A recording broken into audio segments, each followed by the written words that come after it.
and you feel in your spirit na mayroon kang malinaw na panawagan na ikaw ay magpapastor. Nararamdaman mo sa puso mo na may panawagan ka magpastor. Kung pwedeng hindi ito ngayon, kung pwedeng ito yung date, hindi mo pa alam, pero malinaw na sa'yo na tinawag ka para magpastor.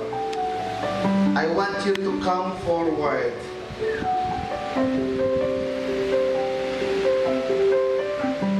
We just want to seal yung calling na yan so that